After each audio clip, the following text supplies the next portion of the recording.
Lo que va a pasar ahora es algo extraordinario hecho por una persona común y ordinaria, porque vamos a predicar la bendita palabra de Dios y ella es viva, ella es eficaz, ella es más cortante que toda espada de doble filo, y es nuestra oración que esa bendita palabra caiga como rocío en esta mañana y sea poderosa en el corazón de todos.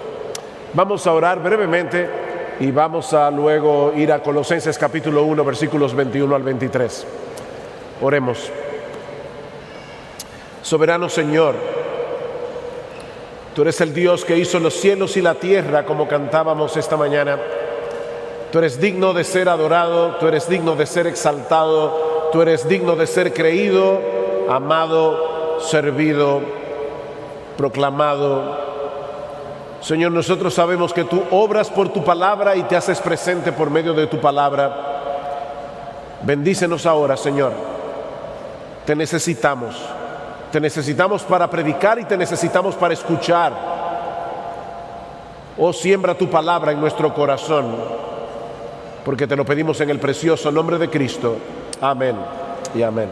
Colosenses capítulo 1, versículos 21 al 23, dice el apóstol Pablo: y a vosotros también, que erais en otro tiempo extraños y enemigos en vuestras mentes, haciendo malas obras, ahora os ha reconciliado en su cuerpo de carne por medio de su muerte, para presentaros santos y sin mancha e irreprensibles delante de Él. Si en verdad permanecéis fundados y firmes en la fe y sin moveros de la esperanza del evangelio que habéis oído, el cual se predica en toda la creación que está debajo del cielo, y del cual yo, Pablo, fui hecho ministro. En el día de ayer estuvimos considerando lo que significa estar arraigadas en Cristo. Y en la mañana de hoy vamos a estar contemplando a la luz de este pasaje lo que significa estar arraigadas en el Evangelio. Ahora, de primera impresión puede parecer que estos dos temas son redundantes, porque estar arraigadas en Cristo es lo mismo que estar arraigadas en el Evangelio. La buena noticia del Evangelio es Jesucristo. Mis hermanas, la buena noticia del Evangelio no es que Cristo vino del cielo a establecer en la tierra una agencia de viajes para ir gratis al cielo. No, esa no es la buena noticia del Evangelio. No es meramente un mensaje de cómo podemos ser perdonados, cómo podemos ser aceptados en la presencia del Señor. No. La buena noticia del Evangelio es que Dios ha hecho una obra de redención por medio de Cristo para darnos a Cristo. Yo voy a repetir eso otra vez, por si alguna en este momento estaba pensando en sus hijos, en su esposo que dejó en casa, en el gato. Ok, la buena noticia del Evangelio es que Dios ha hecho una obra de redención por medio de la encarnación, vida, muerte, resurrección y ascensión de nuestro Señor Jesucristo para darnos a Cristo. Dice el Señor en Juan capítulo 17, versículo 3, esta es la vida eterna. La vida eterna no es que vivas para siempre. La vida eterna no se define en términos de tiempo. La vida eterna se define en términos de una relación. Esta es la vida eterna, que te conozcan a ti, el único Dios verdadero, y a Jesucristo, a quien has enviado. De manera, mis hermanos, que la buena noticia del Evangelio es que ahora podemos tener una íntima, deliciosa, deleitosa, eterna relación con nuestro Señor Jesucristo, mientras somos transformados por el poder de su Espíritu Santo para ser cada vez más semejantes a Él. Esa es la buena noticia. Sin embargo, estar arraigados en Cristo, tal como es presentado en el Evangelio, tiene un alcance mucho mayor de lo que pudimos explicar en el día de ayer. De hecho, tiene un alcance mucho mayor de lo que nosotros podemos comprender en toda una vida. Nosotros nos pasaremos la vida tratando de entender el Evangelio, tratando de hacer todas las sinapsis, todas las conexiones que tiene el Evangelio con todas las áreas de nuestra existencia en este mundo. Ahora, hay al menos 3 enseñanzas claves en estos versículos de Colosenses 1 que acabamos de leer, que nos ayudarán a entender lo que significa vivir arraigadas en el Evangelio en lo que respecta al entendimiento que tenemos de nosotros mismos. Conócete a ti mismo, decían los filósofos griegos. Bueno, ¿tú quieres conocerte a ti misma? Tienes que mirarte en el espejo del Evangelio. Solo el Evangelio te dice quién eres tú. Solo el Evangelio puede definirte, y eso es exactamente lo que vamos a ver en la mañana de hoy. Hay al menos 3 cosas que nosotros aprendemos de este pasaje, Colosenses capítulo 1, versículos 21 al 23, de lo que significa vivir arraigadas en el Evangelio. Y lo primero que Pablo nos enseña en este pasaje es que vivir arraigadas en el Evangelio es creer lo que el Evangelio dice acerca de tu pasado. Los psicólogos hablan mucho de la importancia de hacer una regresión y mirar si cuando tú eras niña tu perro se mató en un accidente de tránsito y no sé qué y no sé cuánto, y el trauma. Ok. ¿Tú quieres entender tu pasado? Tienes que entenderlo a la luz del Evangelio. Vivir arraigadas en el Evangelio es creer lo que el Evangelio te dice acerca de ti cuando tú no habías venido a Cristo en arrepentimiento y fe. El apóstol Pablo, en el versículo anterior, Colosenses 1:20, había mencionado que por medio de la obra de Cristo en la cruz del Calvario se estableció la base para una paz universal. Cristo vino a reconciliar el cosmos que había sido maldito por causa del pecado. No fue simplemente a salvar individuos, Cristo vino a rescatar, Cristo vino a reconciliar el cosmos. Noten lo que dice Pablo en el capítulo 1, versículo 20, dice: y por medio de él reconciliar consigo todas las cosas, así las que están en los cielos como las que están en la tierra, haciendo la paz mediante la sangre de su cruz. Cristo es el gran reconciliador. Pero ahora, a partir del versículo 21, Pablo quiere mostrar el impacto de esa obra de reconciliación en los creyentes de manera particular. Y lo hace mostrándonos primero la condición en que nos encontrábamos antes de venir a Cristo. Y lo primero que Pablo nos dice acerca de nuestra condición antes de ser cristiano es que éramos extraños. Éramos extraños. Vean el versículo 21. Y a vosotros también, que en otro tiempo erais extraños. En otras palabras, estábamos alienados de Dios, separados de Dios, sin ningún tipo de relación amistosa con Dios. Pablo dice en Efesios capítulo 2, versículo 12, que estar sin Cristo es estar sin esperanza y sin Dios en el mundo. Mi amiga, si tú no tienes a Cristo, tú no tienes esperanza. Tú vives sin esperanza y sin Dios en el mundo. El tipo de relación que teníamos con Dios no era la relación de un hijo con su padre, era la relación de un culpable convicto con su juez. Éramos extraños. Y si tú estás aquí sin Cristo, esa es todavía tu condición espiritual. En lo que respecta a Dios, en lo que respecta a su pueblo, eres una extranjera, completamente ajena a los derechos de la ciudadanía celestial. Mi amiga, lo que quiero decir es que tú no tienes derecho a apropiarte de ninguna de las promesas de Dios en su palabra. Dios hace bien al mundo. Él hace salir su sol sobre malos y buenos. Él hace llover sobre justos e injustos. Pero tú no tienes derecho a apropiarte de las promesas que Dios ha dado a sus hijos en su palabra. El Salmo 23 no es para ti. El Salmo 91 no es para ti. Romanos 8:28 no es para ti. Romanos 8:28 dice que a los que aman a Dios, todas las cosas obran para bien. Aquellos que aman a Dios, esas promesas no son para ti. Pero, cristianas, lo que Pablo resalta en este texto es que será nuestra condición. Nosotros no nacimos teniendo relación con Dios. Éramos extraños antes de venir a Cristo en arrepentimiento y fe. Pero Pablo nos dice también que éramos enemigos de Dios. Cristiana, si tú crees en el Evangelio, tú tienes que aceptar el hecho de que antes de venir a Cristo tú eras una enemiga de Dios. Y estoy insistiendo en esto porque la mayoría de las personas no se ven a sí mismas enemistadas con Dios.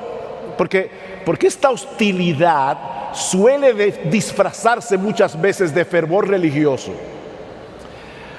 El hombre incrédulo tiende a crearse una especie de Dios domesticado.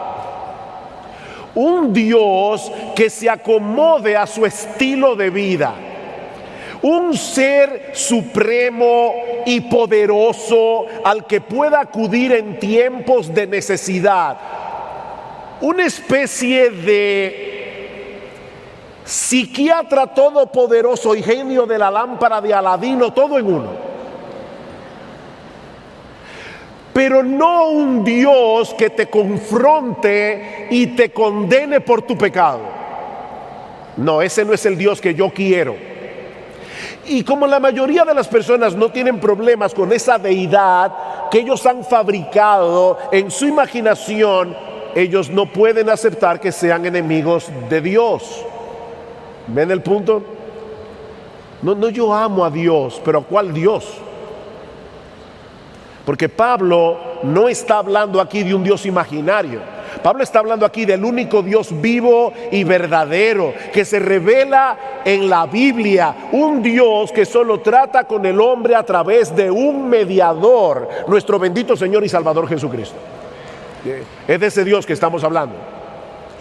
Y ese Dios de la Escritura es un problema para el hombre en su estado natural, no regenerado, porque atenta contra nuestras pretensiones divinas.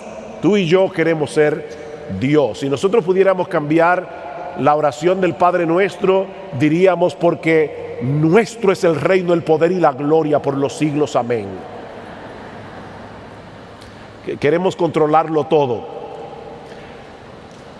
Y no me apedreen, pero a las mujeres les encanta controlar todo.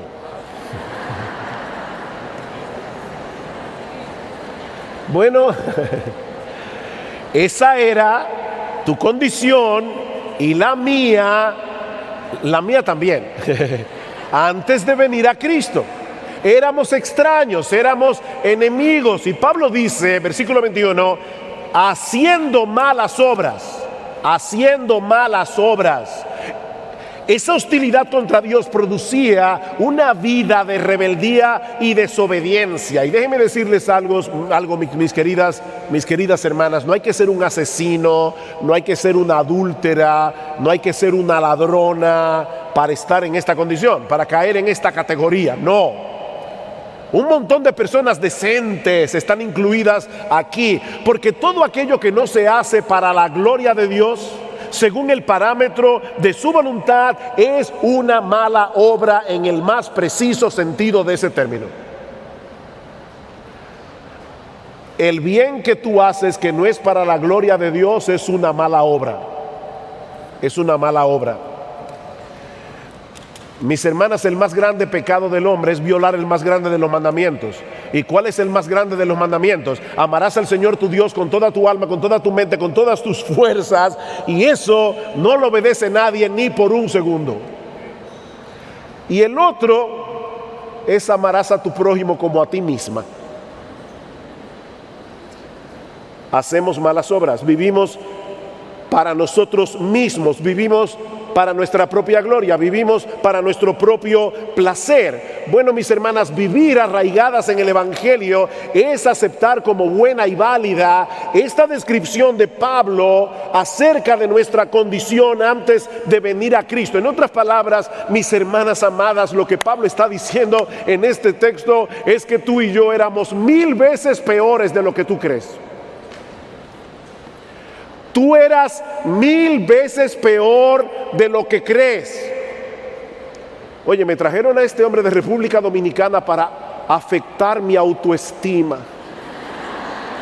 Esto está afectando mi autoestima. Qué bueno, porque esa es la idea. Esa es la idea. No podemos decir que hemos creído en el Evangelio, no podemos decir que estamos arraigadas en el Evangelio sin estar previamente convencidas de lo que el Evangelio dice acerca de nuestro pasado sin Cristo.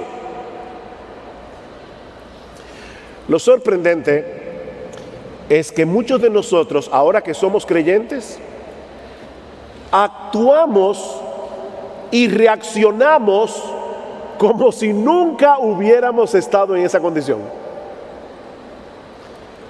Ay, Señor, tú sabes que yo soy un gusano, pero ay del que me trate como un gusano. Entonces, por eso les decía que el problema es la sinapsis. ¿Saben? La sinapsis son las conexiones neuronales.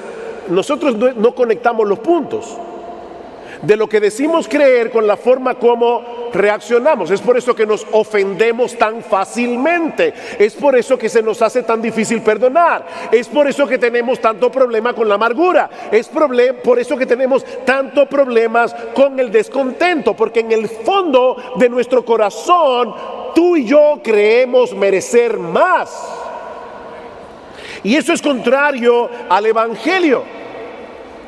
Pero el creyente que vive arraigado en el Evangelio nunca deja de asombrarse y de sorprenderse por la gracia de Dios en Cristo. No se sienten merecedores de todo el bien que reciben de la mano de Dios y de los hombres.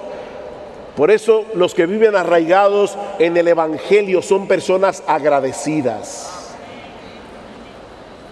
Yo creo que ese era el secreto de Pablo. Pablo nunca olvidó que él era un perseguidor, nunca lo olvidó.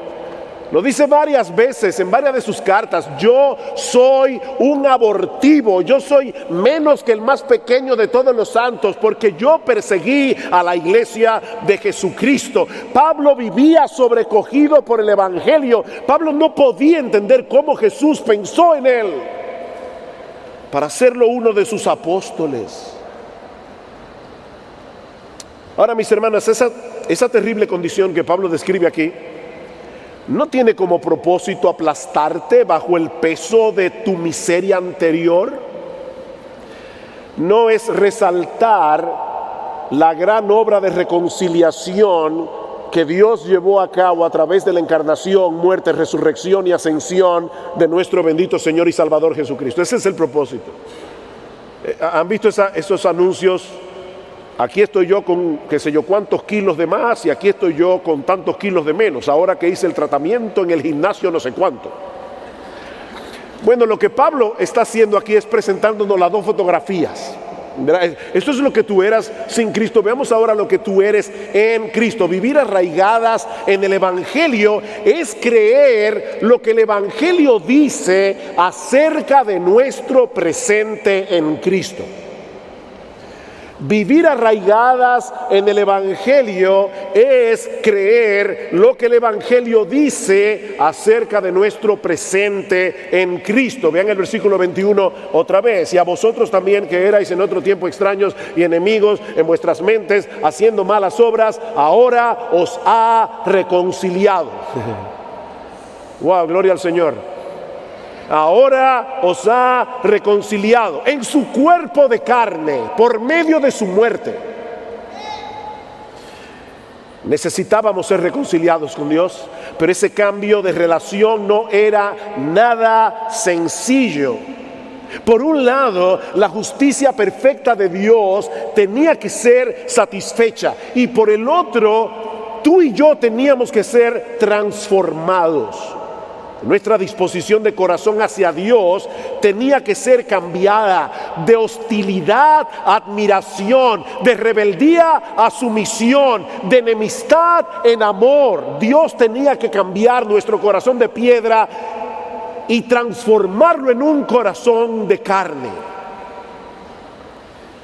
Y eso es precisamente lo que Cristo llevó a cabo a nuestro favor en la cruz del Calvario. Pablo dice que fuimos reconciliados en su cuerpo de carne por medio de su muerte. No era suficiente que Jesús se hiciera hombre. No era suficiente que viviera una vida perfecta. Jesús tenía que morir en nuestro lugar. Él asumió una naturaleza humana, semejante en todo a la nuestra, pero sin pecado, para llevar a cabo la obra de reconciliación en su cuerpo de carne al morir por nosotros en la cruz. Imagínate por un momento que Dios emitiera una factura por pagar por cada pecado que tú cometas. Una factura por cada pecado. Por cada mal pensamiento, una factura. Envidia, otra factura. Descontento, otra factura. Chisme, otra factura. Por cada enojo pecaminoso, por cada mirada inconveniente, por los pecados de comisión, pero también por los pecados de omisión. Miren, las facturas se amontonarían todos los días. Lo que Pablo está diciendo es que Cristo se hizo hombre. Él vivió una vida de perfecta obediencia a la voluntad del Padre, desde la cuna hasta la tumba, y luego murió en una cruz siendo inocente para pagar de una vez por todas esas facturas. Consumado es. La deuda está saldada. Ya nosotros no tenemos cuentas pendientes con la justicia de Dios. La deuda fue saldada. Pero no solo eso, mis hermanas, Él hizo posible la transformación de nuestros corazones, enviando a nuestras vidas su Santo Espíritu, para cambiar nuestra rebeldía en obediencia, para cambiar nuestra hostilidad en amor, para cambiar nuestro prejuicio contra Dios en adoración y admiración. Eso es lo que implica ser reconciliados. Su justicia perfecta quedó satisfecha y nuestro corazón fue transformado. He ahí las dos fotografías, una al lado de la otra. Nuestra foto antes de venir a Cristo, nuestra foto ahora que estamos en Cristo. Dios obró en nosotros un glorioso intercambio. Dios obró en nosotros un cambio extraordinario. No fue de gordo a flaco, fue de la ceguera a la visión, fue de la muerte a la vida, fue de la enemistad a la adoración.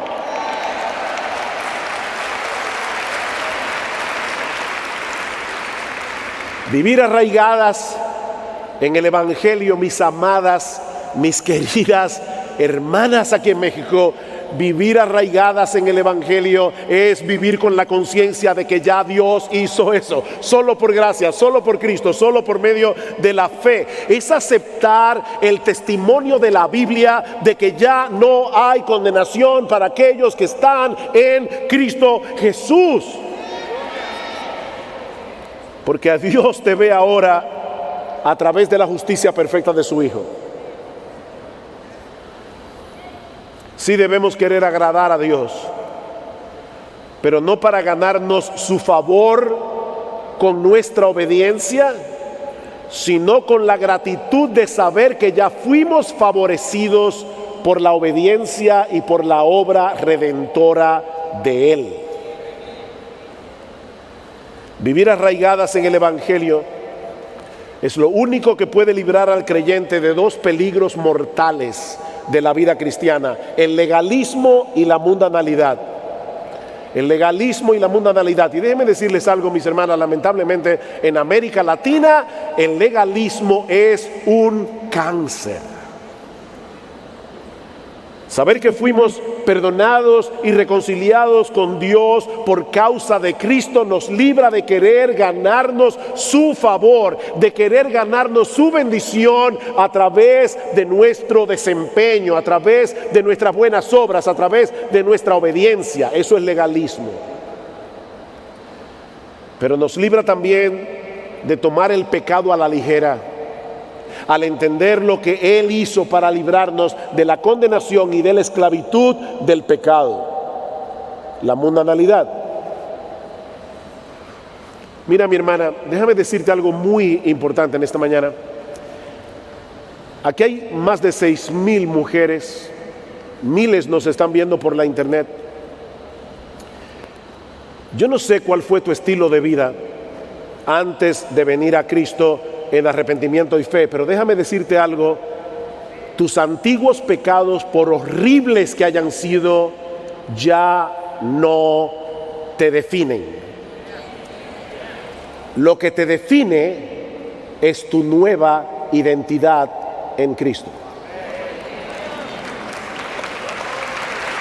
Hablaba,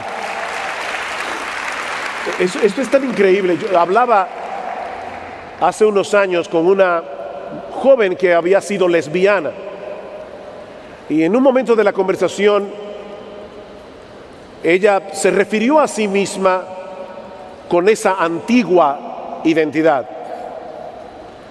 Y yo le decía a esta joven, le cité primero a los Corintios capítulo 6 versículo 9: no erréis, ni los fornicarios, ni los adúlteros, ni los homosexuales, etcétera, entrarán en el reino de Dios. Pero el texto no termina ahí. Y esto erais algunos. Wow. Yo le decía: tú no eres lesbiana si tú eres creyente. Tú puedes decir sin ningún problema: yo era lesbiana, independientemente de las tentaciones que todavía pueden venir a tu vida por causa de tus hábitos pecaminosos anteriores, porque el pecado todavía mora en nosotros, pero ese pecado no te define. Tú no eres, tú eras lesbiana. Y lo mismo podemos decir del aborto. El aborto causa traumas tan fuertes en una mujer, y probablemente y lamentablemente puede ser que haya alguna aquí. Puede ser que haya alguna aquí que alguna vez haya practicado un aborto. Mi hermana, acepta lo que Dios dice de ti en su palabra. Ya tú fuiste reconciliada, esa deuda fue pagada. Ya Dios no te ve a través de ese pecado, Dios te ve a través de Jesucristo. Eso es estar arraigados en el Evangelio.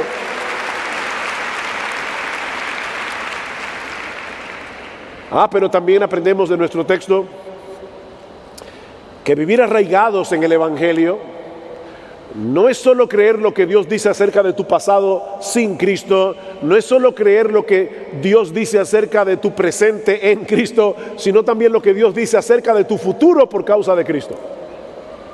Acerca de tu futuro, vean el versículo 22, dice: en su cuerpo de carne por medio de la muerte, para presentaros santos, sin mancha e irreprensibles delante de Él.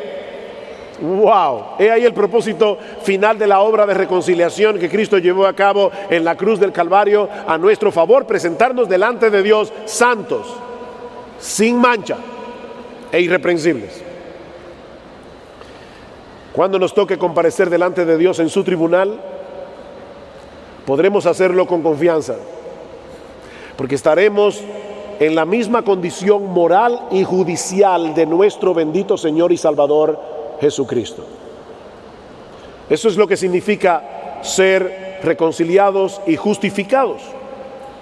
Jesús no tuvo ninguna tacha moral en su carácter.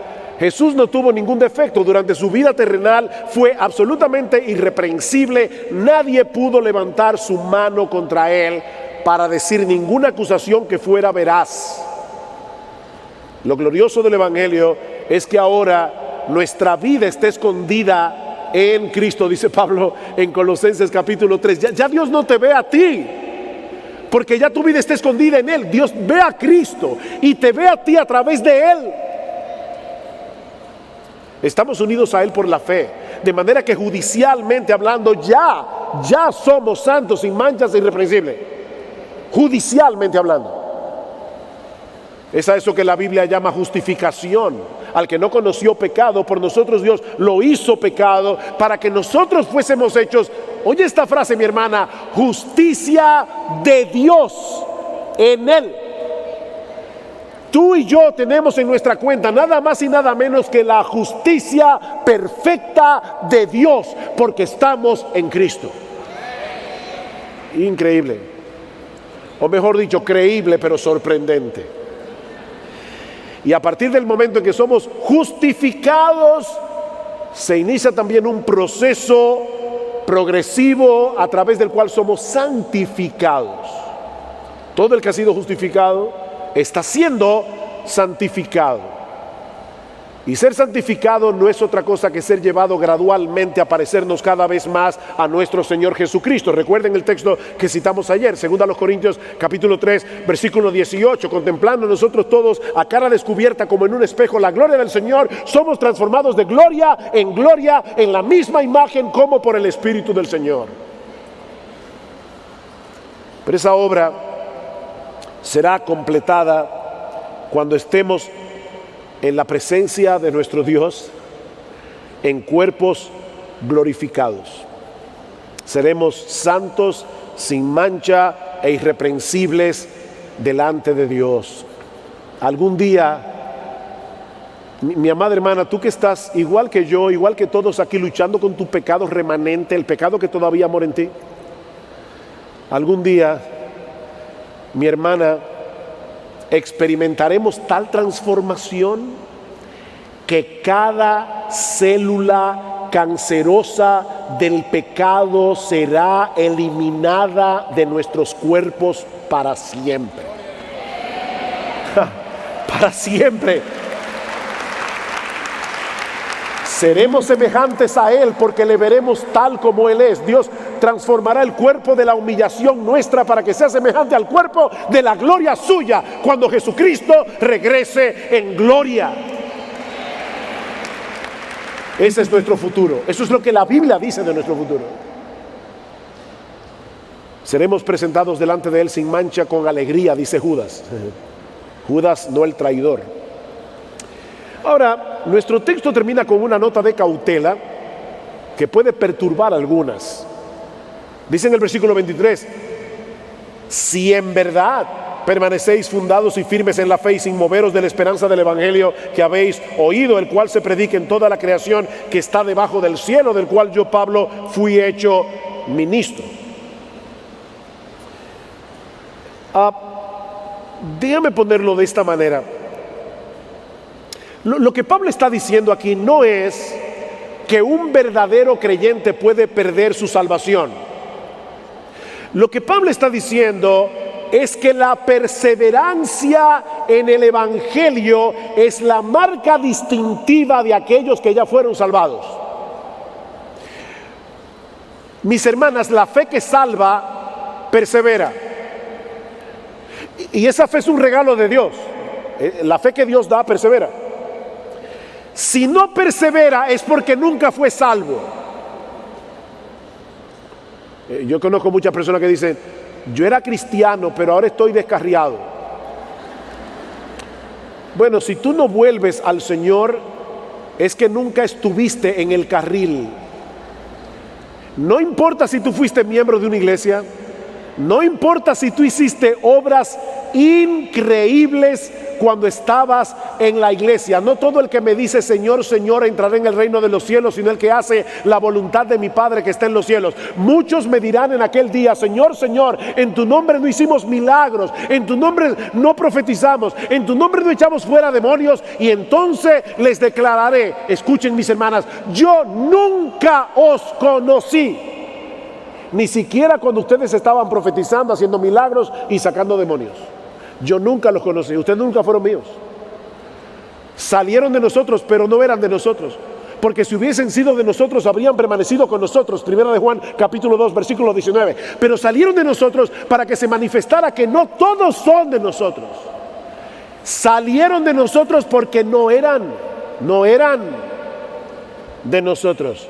La doctrina bíblica de la seguridad de salvación no fue revelada para que los creyentes vivan despreocupados. Ya yo soy salvo.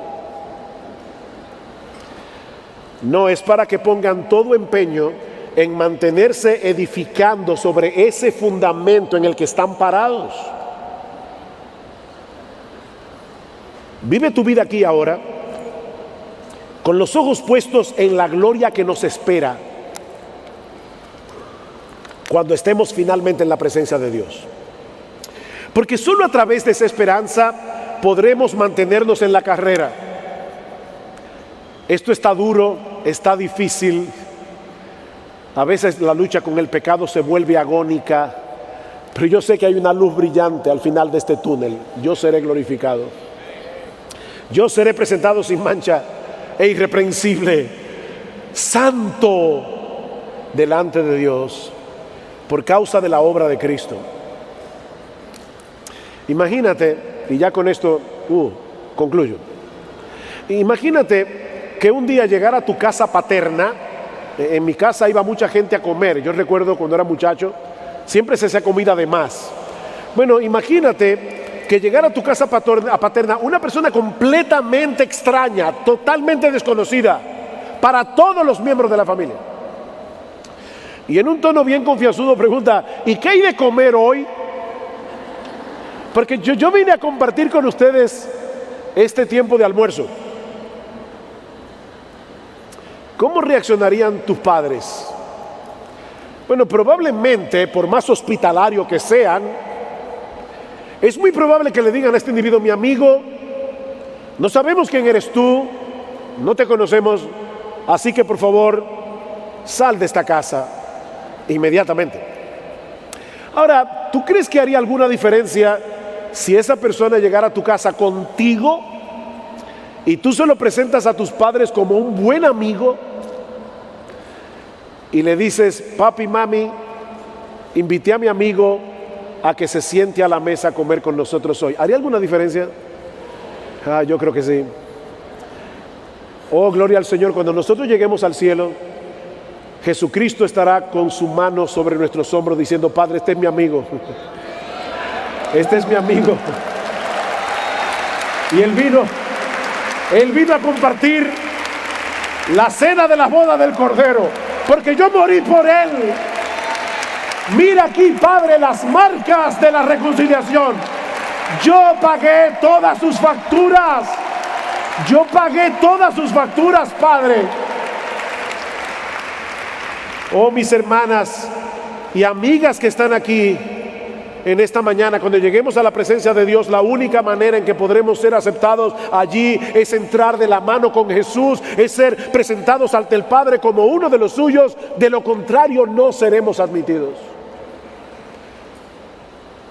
Cristo va a tener que mostrar esas facturas. Y ahora yo te pregunto, tú que estás aquí en esta mañana, yo te pregunto, ¿tú tienes una relación con Jesús? ¿Algún día tú has ido a Él clamando por misericordia, sabiendo que tú mereces el infierno? Mira, si tú nunca te has dado cuenta que tú mereces el infierno por tu pecado, es mi deber como pastor y ministro del Evangelio decirte que tú no eres cristiana. Porque los sanos no tienen necesidad de médico, son los enfermos. Son los enfermos. ¿Alguna vez tú le has pedido al Señor que perdone tus pecados, confiando únicamente no en que vas a hacer un mejor esfuerzo para portarte bien a partir de ahora? Es confiando en la obra que Él hizo a favor de pecadores en la cruz del Calvario, porque de no ser así, querida amiga, tú estás separada de Dios, sigues siendo enemiga de Dios y estarás separada de Él en el infierno por los siglos de los siglos. Pero ese no tiene que ser el final de tu historia. Mi amiga, el Dios del cielo te ha traído a este lugar para que escuches el glorioso evangelio de Jesucristo y sepas que hay perdón en Cristo para todo aquel que cree.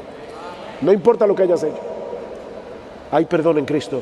Él pagó en la cruz del Calvario por todos los pecados de aquellos a quienes Él vino a salvar. Y sobre la base de esa obra de reconciliación, ahora Dios ofrece en el evangelio perdón y vida eterna para todo aquel que cree. Mi amiga, allí donde tú estás, pídele que te perdone. Pídele que transforme tu corazón de piedra en un corazón de carne. Pídeselo a Él. Mira, pídele que te dé la fe que necesitas para creer, porque la fe es un regalo de Dios. Mi amiga, las puertas de la salvación siguen abiertas para ti, pero tienes que venir a Él clamando por perdón y misericordia. Tienes que venir confiando únicamente en esa bendita sangre que fue derramada en la cruz para saldar nuestra deuda con la justicia de Dios. Al que no conoció pecado, por nosotros Dios lo hizo una ofrenda por el pecado para que nosotros fuésemos hechos justicia de Dios en Él. Oh, que Dios bendiga su santa y bendita palabra. Oh, que Dios bendiga su glorioso evangelio de Jesucristo. Amén.